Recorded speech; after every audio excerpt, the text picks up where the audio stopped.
congratulations to the both of you on becoming the festive superstars of this year's Charmony Festival. Before entering the Grand Theater, I, on behalf of the organizers, extend my sincere congratulations to you, wishing you joy under their radiance.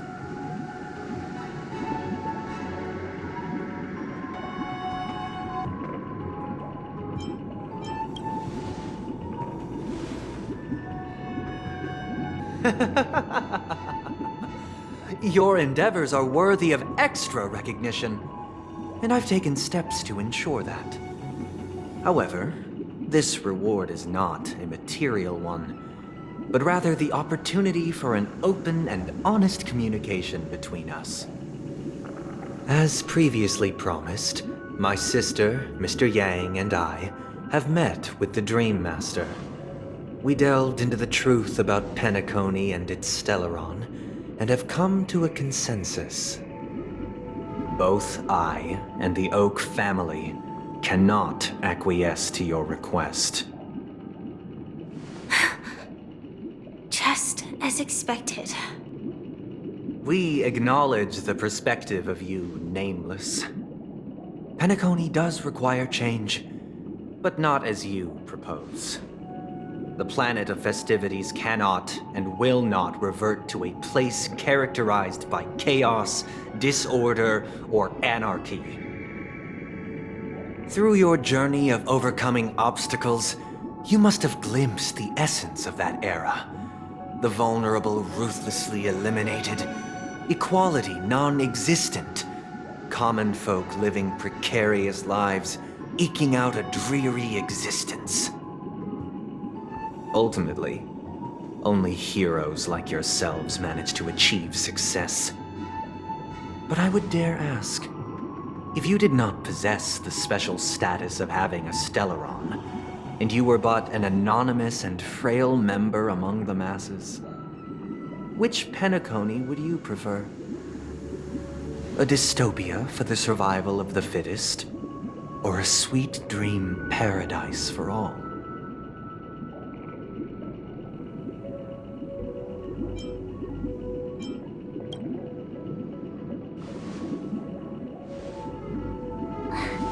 That's not the point!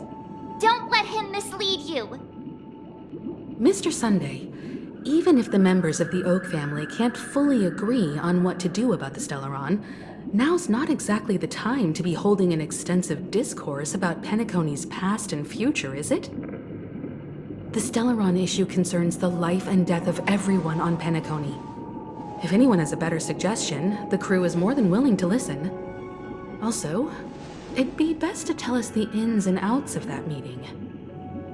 This way, we'll at least know what Welt and Miss Robin are dealing with, and the reason why they failed to make our appointment. Ah, Navigator. That is precisely my intention. With all present, let's begin by discussing the details of that meeting. Let's talk about our tribulations and choices, our ideals and beliefs, and our final course of action. The only path to take.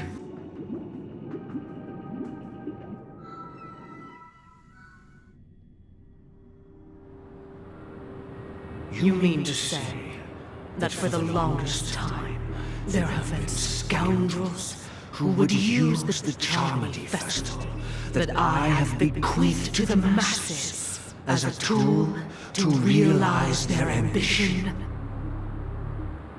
Indeed, Dream Master.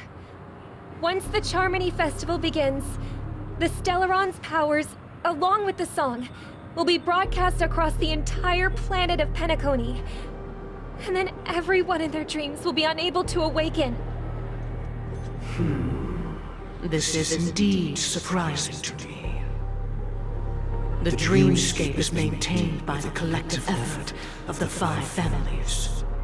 If someone were to use the Charmony Festival to recklessly disseminate the power of the Stellaron, this individual must hold a position of great authority. Do you have any suspects? I'd like to ask, did you really not know of the Stellaron's existence? I would have never thought that this nameless would point the spear at me. Quite astonishing indeed. If I have offended, the Astral Express extends its sincere apologies. But the current circumstances are dire and leave no room for meticulous inquiry. We're doing this out of concern for the Dreamscape's safety. So, if you could, please alleviate our concerns. Dream Master, it's just to prove that the Charmony Festival has nothing to do with the Stellaron. If we're being overly cautious, I will return to the stage to offer tribute in song, just per the arrangement.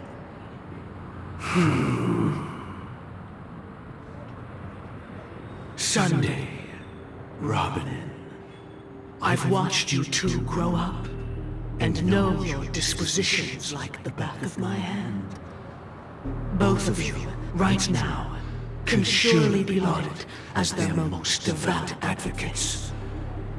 I already know your resolve. The magnitude of this matter is enormous, and cannot be taken lightly. Since Mr. Yang has asked with such earnestness, I will personally respond in kind. If there is a need, the entire Oak family will be mobilized to heed your call. Someday, might I ask you to beseech them to cast their light unto me, and question me in their stead, so that no lies may be concealed? I will do as you command. Robin, could I entrust you to be present as a witness, to document the truth, and to proclaim my innocence, so that all slander may be utterly dispelled? I will do as you command. May thy will be carried out on earth, just as it is in the heavens. Oh, triple-faced soul, please sear his tongue and palms with a hot iron, so that he will not be able to fabricate lies and make false vows. Let us begin. There is nothing else to prepare. Understood. Question. Have you devoted your life to your god, never worshipping other gods? Naturally. Do you love your god as you do yourself, always heeding their admonishments? Naturally. Have you strayed from the path expected by your god, betraying their name? Never. Have you ever been inordinate with your asks of your god, coveting more than the foundation of the creation itself? Never. Then, a final question. Do you swear to fulfill all vows, past, present, and future? With the Eon as my witness, if I do not deliver on my words, or if I renege on my vows, may I be cursed in accordance with divine law. They have seen your faith, and have endorsed your faith. With this, it can be evidenced... Just a moment. What is it, Mr. Yang? I have another question I hope to have answered. To my understanding, the family's harmony and prosperity have never relied on so-called divine laws. The god you both mentioned, Are they truly Shipe? Mr. Yang should know that those belonging to the family toil together as if they were kin, embracing solidarity and unity under their light. All duplicity is laid bare before the harmony. Such a delicate and complex symphony. Which other god could perfectly harmonize this, if not for the Great One? Shipe. Perfectly harmonize. Therein lies the problem. It isn't an outsider lurking in the shadows who changed the harmony, but a dissonance that has surreptitiously emerged from within this very symphony itself. In the distant past, there existed an Eon. With one flick of the wrist, they crafted the laws of the cosmos. Their followers formed the Beyond the Sky Choir, spreading solemn and reverent hymns throughout the universe. Later, they fell. The route traversed by this Eon clashed with the harmony, ultimately being absorbed and fused into it. The chorus that once reverberated across worlds fell silent, and when it echoed anew, it was transformed into the hymn of harmony. Though an Eon may perish, paths with no masters still linger. In the all-forgiving harmony, echoes of bygone dissonance may subtly arise. Mr. Yang. Being overly astute can be a detriment. Especially when you find yourself alone and without allies. So this is how it is. For the sake of our grand cause, Sunday, please afford these two an opportunity to rest. What?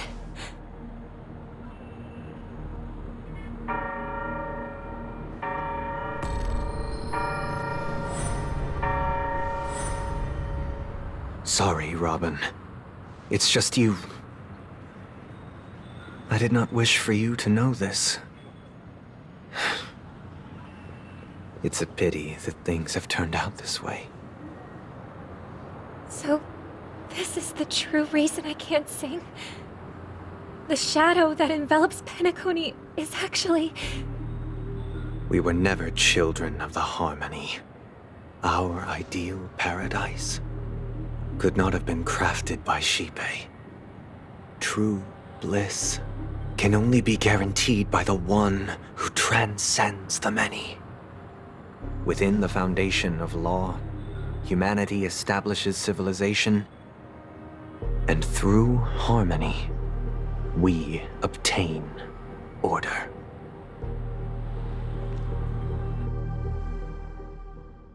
Unbelievable. To think that there would be remnants of the Order on Penacony. What have you done with Mr. Yang and Miss Robin? Don't worry. I just gave them some time alone to ponder their fates. You should know that these actions make you an enemy of the Astral Express. Should we need to stand against the Nameless, it would only be myself and the Oak family involved. But we haven't reached that point yet, have we? Your efforts for the justice of Penacony are evident to everyone, and have been widely observed.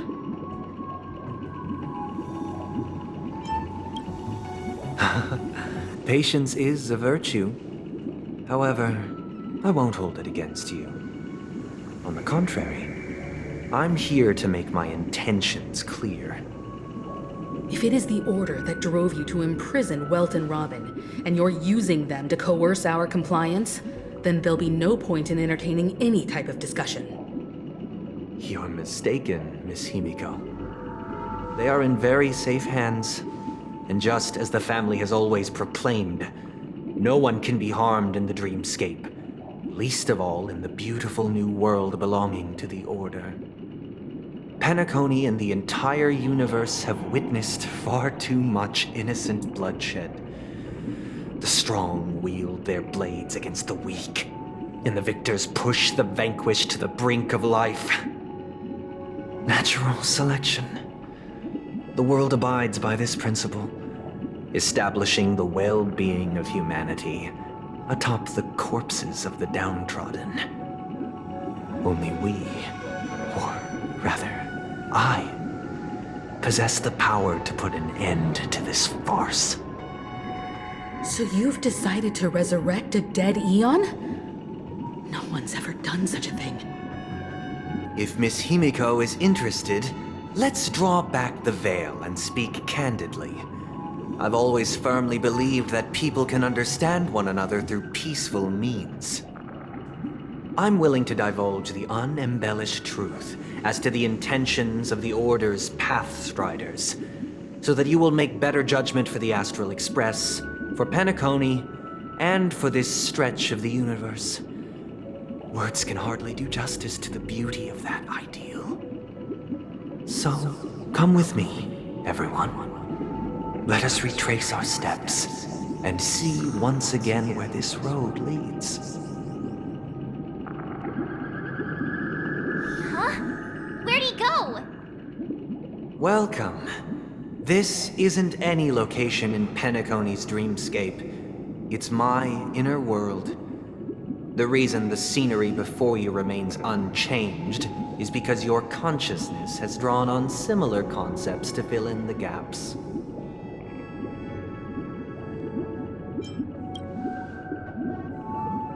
That means... Did you do the same to Welt? It's a tuning process, stronger in effect and more draining on the mind. The gray-haired guest has experienced it before, so he should understand what it entails. Tuning allows you to intuitively grasp my feelings, which also means that I cannot hide anything from you. Now, everyone, please look at the huge screen.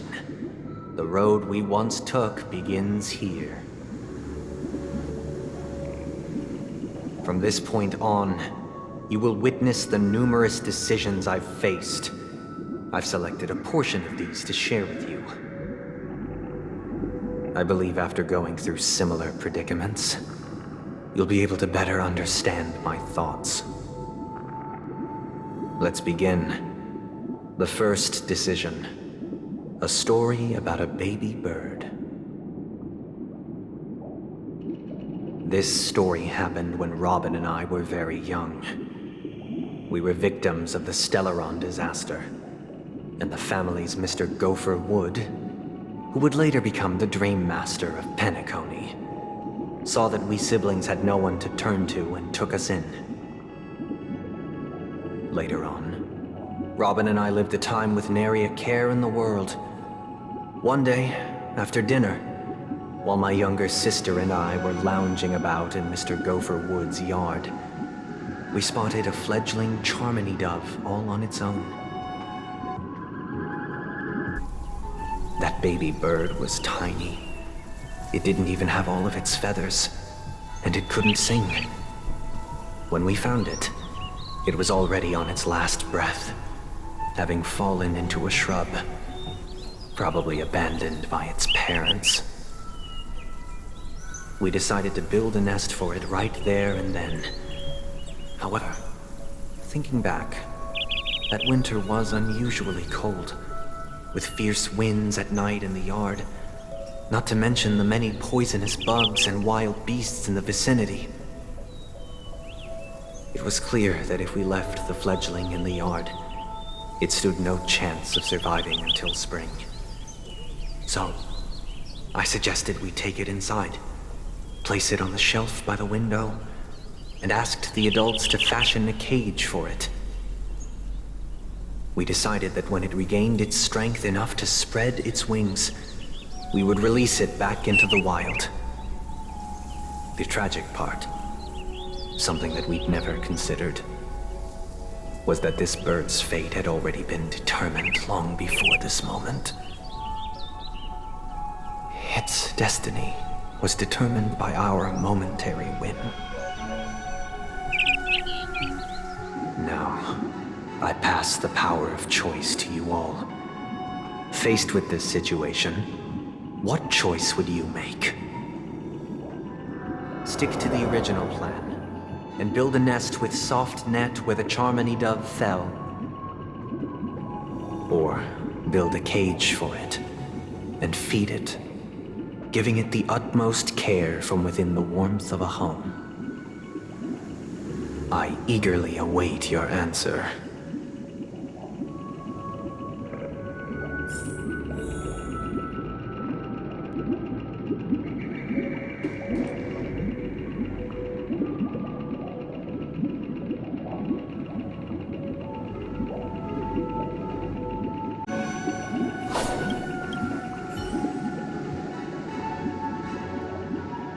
It looks like he really has no intention of imprisoning us.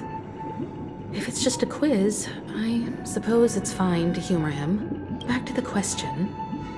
I would personally choose to build the little Charmony dove a cage. No special reason. I do think that a fledgling should have the right to fly into the sky. But if it can't even live to that point, then there's nothing to talk about to begin with.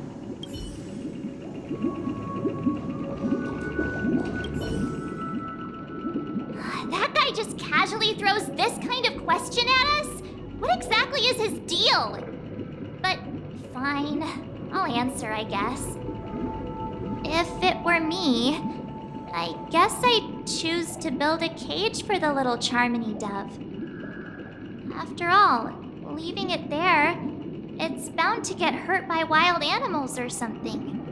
And that'd just be too sad.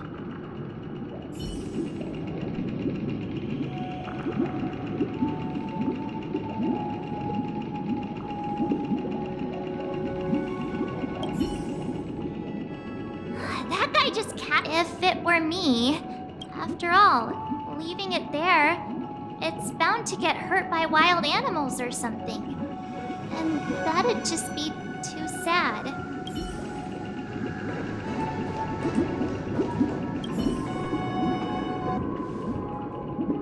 I can't decipher his intentions right now, but based solely on that question, I would probably choose to build that dove a cage.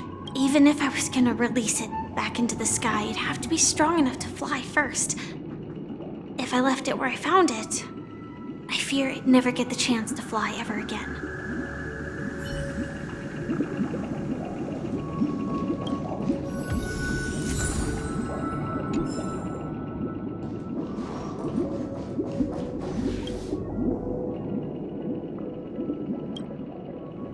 I'm happy to see that you made a choice similar to ours. If your mind is made up, let me reveal the outcome of this choice. We passionately nursed it back to health, preparing only the best food for it every day. We even preened its feathers. Later, on the day that Robin left Penacony, we opened the cage door and let it fly back into the sky. I watched it for a long while by the window, probably about 3 or so days. In those 3 long days, the little Charmony dove tried again and again to spread its wings to fly into the sky, but fell to the ground, only to keep trying. Finally, on the 137th attempt, it succeeded. But its attempt did not go perfectly. After flying unsteadily for a while, it fell to the ground, unable to grasp the direction of the air currents. The fall shattered its wings. It writhed helplessly in my embrace. But it was all for naught, finally succumbing to a painful demise. And in that instant, our tender care, our given love and hopes, they all became the inevitable push that sent it to its death. I deeply regret the choices we made. Next, let us head to the second decision. This time, it's the story of a dream chaser. This story happened when I was appointed as Bronze Melodia, a position exclusive to the Oak family, charged with listening to the problems and vexations of dreamscape residents and providing them with the relevant guidance. It was during that period that I had the opportunity to hear voices from all corners of the dreamscape. Joy, sorrow, arrogance, regret. The complex tapestry of human nature that formed the world. And I was fortunate to catch a glimpse of it. He was a dream chaser and an illegal stowaway. Just like the rest of them, he came to Penacony in search of a better life, except that, to most people, the price he paid, I suppose you could say it was everything.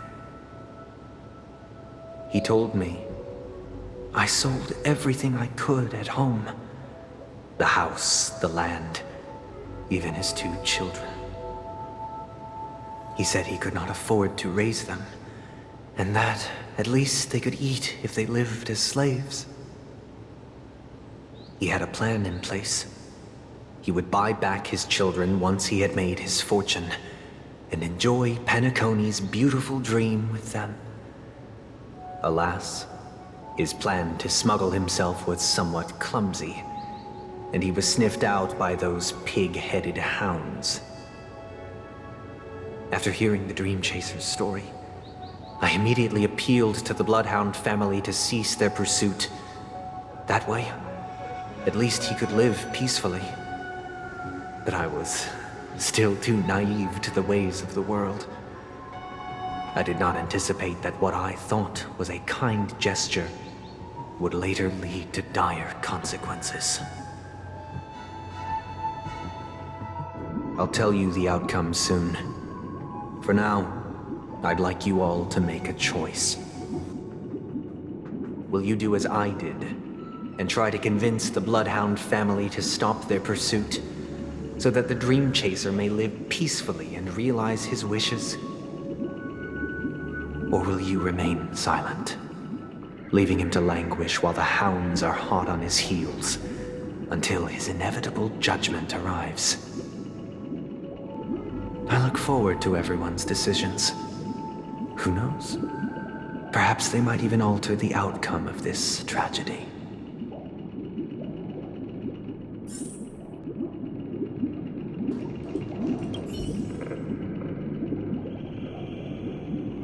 A dream chaser story.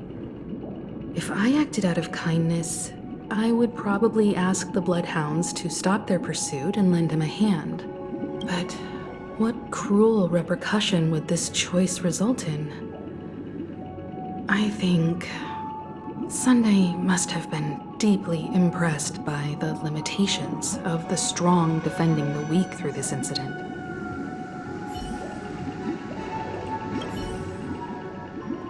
This question.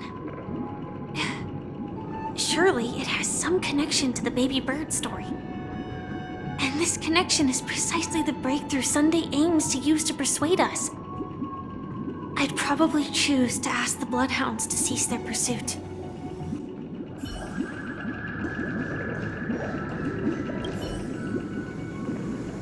It seems illegal stowaways are really quite common on Penacony.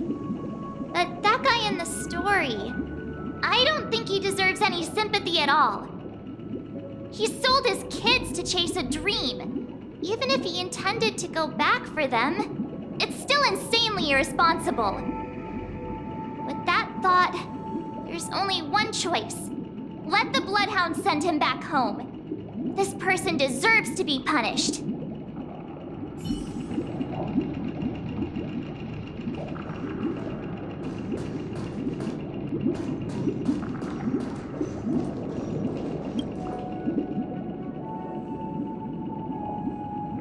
I'm honored to witness you arriving at the same decision. Out of respect, I'll share with you the dire consequences that my choice back then brought about. First, the outcome. He attained major success. After avoiding capture, he ran a business for a few years, very quickly making a name for himself, elevating his status. He might not have become a tycoon like old Audie, but he was considered a character of excellent repute. Now then, did he realize the wish he set out to achieve? No.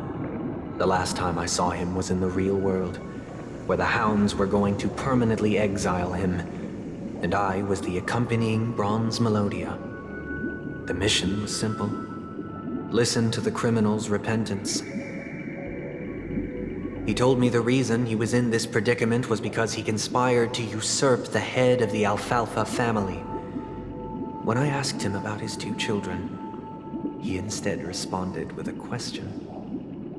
What children? In the end, my heart aligned with the harmony, and the good deed I dared to undertake held no value, turning instead into a wrongdoing. It created a lamentable oppressor and countless oppressed individuals. As to your choice, I once again offer my heartfelt apologies. Next comes the third and final decision. And the story this time is my own. This story happened the day I was appointed the Oak family head. At that time, Mr. Gopherwood was the current Dream Master, and as per his wish, we had a private conversation. What surprised me was that the Dream Master had only come to deliver a letter to me. He let me read its contents, and it was a letter from my sister. The letter contained the usual pleasantries, anecdotes from her travels, nothing out of the ordinary. Just as I started wondering how this letter related to our discussion, the Dream Master began to speak. Do you know who wrote this letter? My sister, of course. But why would you personally visit me to hand me a letter from my sister containing mere trivialities? To help you grasp the full scope of this issue. Do you know where Robin is at this moment? From what the letter indicates, she must be in Caspelina 8, correct? She's touring there right now. Correct. Has she mentioned anything about a stray bullet? A stray bullet? What? A war has broken out on that planet. It is because of this very reason that Robin chose this destination. To spread the word of the harmony. And to save the lives of that planet.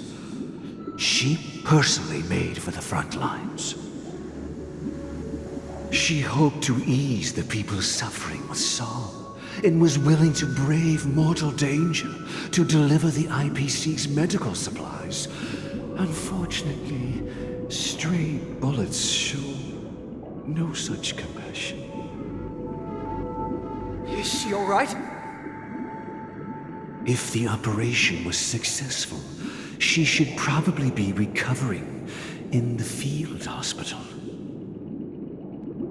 By the eon above, the bullet struck her neck directly, yet possibly as a reward for her consistent deeds of harmony, it didn't hit any vital arteries. Once you've attended to your outstanding tasks, it'd be advisable to write her back as soon as possible. Those damned savages! I'll pack my bags right away. My gratitude for bringing this to my attention, Mr. Gopherwood. Now you understand why she always wears such elaborate neck ornaments, don't you? How Robin? It's all in the past, so please don't worry. I share this in the meager hope that you will understand the Harmony's limitations and predicament. As grandiose as the strong defending the weak sounds, many times, it is nothing more than wishful thinking. Likewise, I've prepared one last question, one last choice. But rest assured, this choice will not have any grave consequences. Because this is merely a figment of imagination, a nightmare that has haunted me through countless nights. If you ever had the opportunity to make a choice like I did, would you still support Robin's journey on the path of harmony?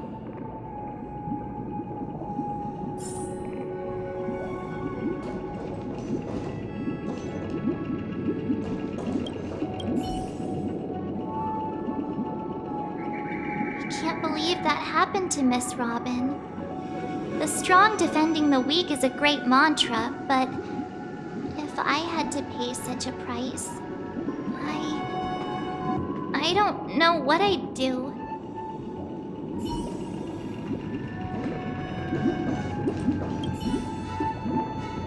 I often feel like I've dreamt of similar scenes on certain nights.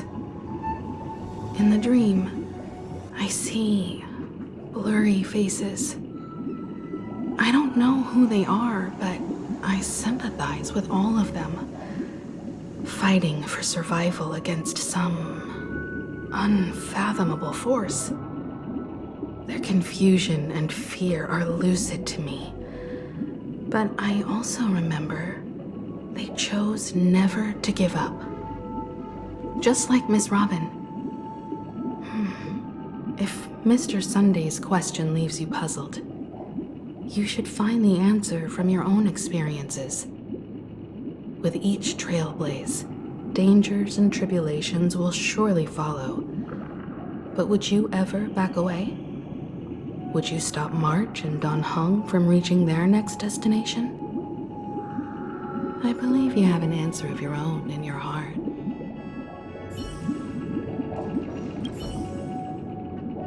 Miss Robin's courage is admirable. And here I was thinking she was just another superstar celebrity. But the fact that she's also Mr. Sunday's younger sister? No, I doubt he'd wish harm on his own flesh and blood, no matter how grand the ambition.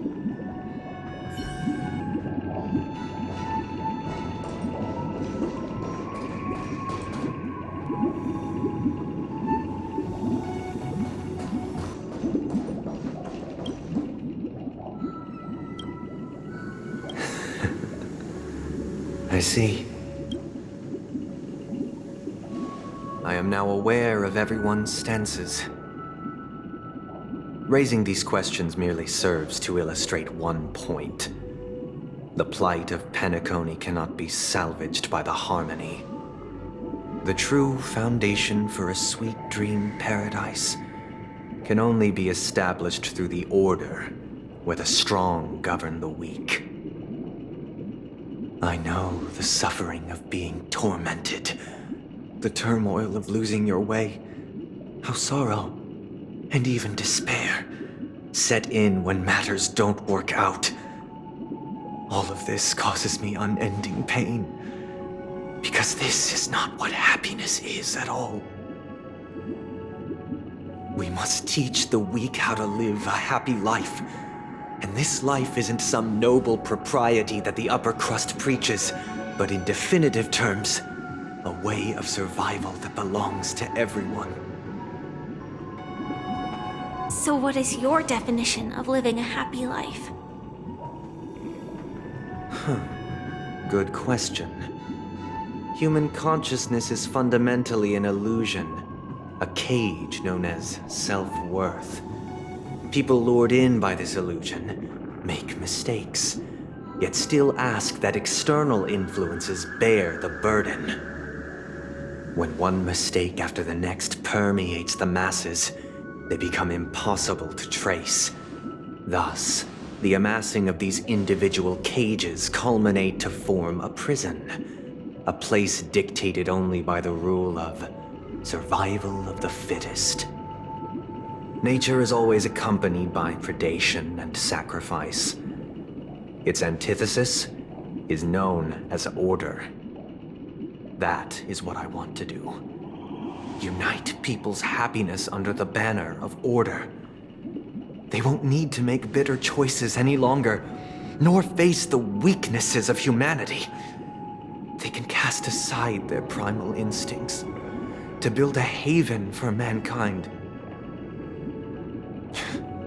Simply describing thoughts is far too abstract, so allow me to provide a simple example. As you all may know, there are societal norms like weekends and long weekends that exist on some worlds.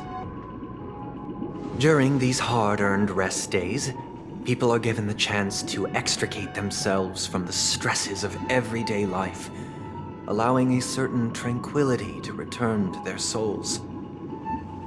And it is only on these days that people do not have to adhere to the law where the strong prey on the weak. They can live out their lives happily during these brief intermissions.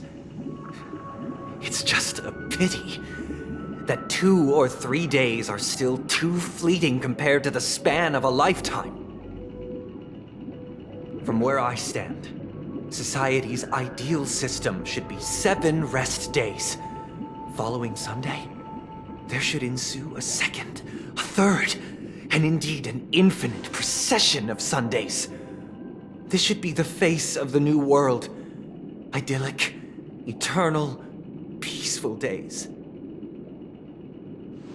And thus, every person can return to their base selves in this utopia. Some gaze in reverence at the stars, pouring their whole beings into calculating the distance between us and the isolated world of Pagana.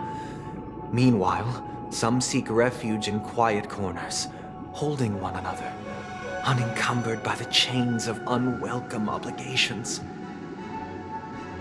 There would be no need to bear the hardships of reality. Only in this way can humanity face the inevitable end with the purest of spirit, living a life of dignity. This is what it is to live in bliss. Miss Firefly, you who are stricken with entropy loss syndrome, you of all would surely understand this.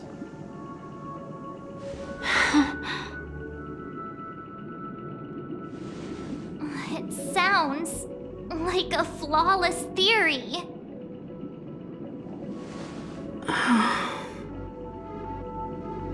But what is the price to attain all this? The cost is minute, merely a personal and eternal sacrifice. If this paradise is to be maintained for everyone, someone must remain trapped in solitary awakening until the end of the cosmos. Awakening. Which means that this so-called paradise is still a dream. Stepping into this paradise means forsaking reality, correct? It is not forsaking, but transcending. Flesh, blood, sorrow, weakness. If the physical is the root of spiritual suffering, it is only logical that we defeat it. But in this supposed bliss, people won't have defeated their demons. The chance to overcome their tribulations would be forever lost to them. In other words, it is an escape. That's another way of understanding it. But there is no shame in escape. On the contrary, the seeds of escape exist in everyone's hearts. Don't you agree, Miss Firefly? And as to why we sleep, it is because we are afraid to awaken from our dreams. But this is not in conflict with the grand plan. Only in acknowledging this can we truly understand the frailty of human nature, and from there, show compassion and protection.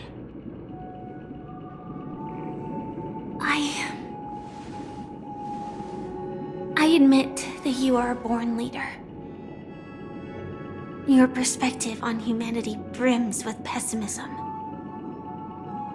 Yet you express compassion for all, even when your heart pities them. But unlike you, I live for the self. From my perspective, individuals making choices for themselves is their birthright. The want to escape may be innate in the weak. But whether they are weak or not, it is not up to another to decide. Perhaps in your mind, you also view me as weak?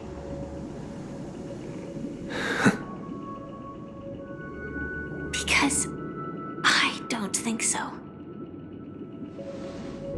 Since Miss Firefly has said her piece, the Astral Express will also naturally give you our answer.